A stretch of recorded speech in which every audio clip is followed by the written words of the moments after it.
Williams from way out. Yes! Pasok na naman! And it's down to a 3-point lead with half a minute to go. Ayun na naman, balikan na naman yung mga tao palabas. Alam mo talaga, sabi nila, akala namin tapos na. Hindi pa, ayaw pa ni Kelly Williams eh. Coach Joey Chico is complaining about something.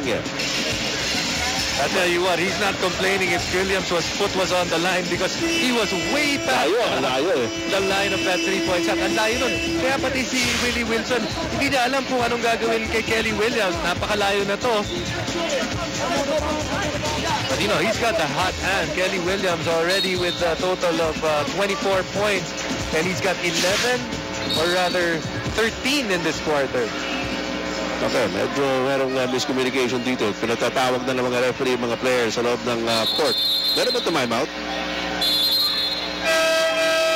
I think Barangay Ginebra. 30 seconds. Tapos na.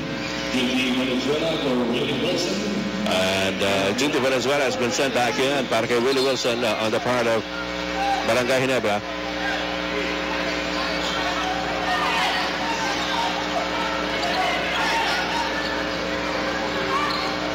Okay. Well, they're going to challenge a 3-point shot. I don't know which 3-point shot they're going to challenge. May challenge ang Ginebra? I'm not really sure, Ed, kung sinong side na humingi ng challenge. But I'm sure it's not that last 3-point shot of Williams. Well, I thought it was far enough. But I thought, tingnan natin. Ladies and gentlemen, with the 10 number 4, the basket made by Kelly Williams. The 30.5, the second mark of the... You mentioned that, Kelly. I'll tell you what, they didn't need a TV to figure out if that was a 3-point shot or not. The 3-point basket made by Kelly Williams is still a 3-point shot. The score is 19-87. That's why it was probably the fastest challenge that I ever saw. Ang napakadali eh. Layo talaga eh. Junti Valenzuela has scored 8 points in this period. He's back. Inbounding. Chris Alexander. Okay, may timeout. Well, you know, right there, sinasabi ng mga coaches, Chris, meron tayong ball hogging violation dito. Hindi mo pwede hawakan lang yan. Muntik silang magkaroon doon ng turnover, and that's why the coaching staff themselves had to call that timeout. That's right. Okay, we'll take a short break. Go back to ABC 5. All right, kaibigan, Kelly Williams, of course, has won Best Player, and now he is leading the race for the MVP. At 2008 Slam Dunk champion as well. Champion din yung kanyang ginawang pagpapakasal. So sabi nga natin, he is leading the MVP race, but can he sustain the points that he has been piling up? Arvin Santos is there waiting in the semifinal round. Willie Miller, well, wala na sila. JJ Halterbrand, Kirby Raimundo rounding up the top 5 in our race for the MVP. So at this point, Santa Lucia, no need to foul. Ginebra has to be aware of that. Get away from the corners in the trapping areas kasi baka dun sila matrap ng Santa Lucia gaya ng nangyari kanina. That's right. Eto si Junti Valenzuela naglabas ng bola, looking around for a receiver. He finds JJ Halterbrand. There's a double team on him. Halterbrand, nilabas ulit kay Junti. Junti in the midcourt area. Junti pa rin, inside to Eric Meg. Out to Halterbrand. Halterbrand, 7 seconds on the shot clock. Tatawag ng timeout si JJ Halterbrand. At malaki yung natapyas na oras sa game clock. At natitira na lang 12 seconds. Barangay Ginebra still up by 3, 90-87. And we go back to ABC 5.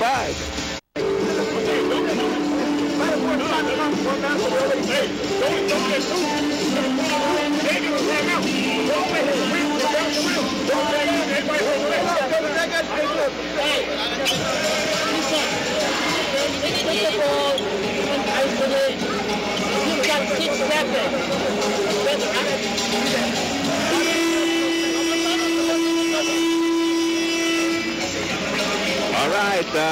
this is the crucial moments going into the last 12 seconds. Yan po ang ating score. Lamang ang Ginebra ng 3 sa kanilang bola. Maayong gabi diha sa Cagayan de Oro, Governor Oscar Moreno, Provincial Board Member Loy Mugut. Maayong gabi kanin yung tanan diha sa Misamis Oriental. Labi ang inyong inasal Roy Tinuguan Oscar Lagyan. Alright, 12 seconds to go. Nasa Barangay Ginebra ang bola. Lamang sila. Juti Valenzuela fires! Wala. But he gets it back! He gets it back!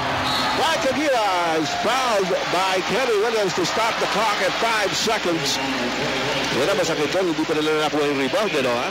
Well, so much energy was consumed by trying to trap itong Barangay Ginebra when they finally got the shot.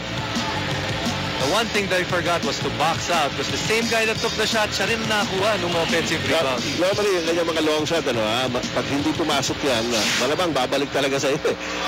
And Mark Aguila has 2 more shots in the free throw line. Very calmly makes the first free throw. Smooth na smooth. Ayun, ano ito? Kamag-anak mo ito, ha? Research ka natin yan. Super 2, smooth na smooth nga. Mark Aguila. Parang yung natikman kong GSM Premium. Way, a 3-point shot by Ryan Reyes. Only 2/10 of a second to go. And Barangay Ginebra comes from behind. Si Lee Benson ba may iniinda? Lee Benson parang may iniinda eh. Hinatid pa siya ni Chris Alexander. Sa bench, ba? It's okay. It looks okay. Siguro medyo frustrated lang, sa nangyari. Dahil sa, well, lumamang sila for 3 quarters. Pero inagaw sa kanila ng Barangay Ginebra here in the 4th. Now, at the final score, Barangay Ginebra takes the 1-0 lead in their best-of-3 series here against Santa Lucia in the 3rd quarter. Ang ating Gatorade game turning point is coming up. Ito, lamang na rito ang Barangay Ginebra pero mahabol ang Santa Lucia. This is a backbreaker here by Junti Valenzuela. Our Gatorade game turning point brought to you by Gatorade. Is it in you? 12-0 man yun na inupisahan ni Junti Valenzuela. And our best player of the game, Jason? It has to be Mark Aguila. In the 4th quarter, Mark Aguila really took over and he had 10 points in that 4th quarter. At ito si Mark Aguila, nagsabi na natin kanina, naghahanap sila ng pwedeng mag-ambag dun sa puntos na nawala ni Ronald Tubin. Mark Aguila, he's the guy that likes to shoot.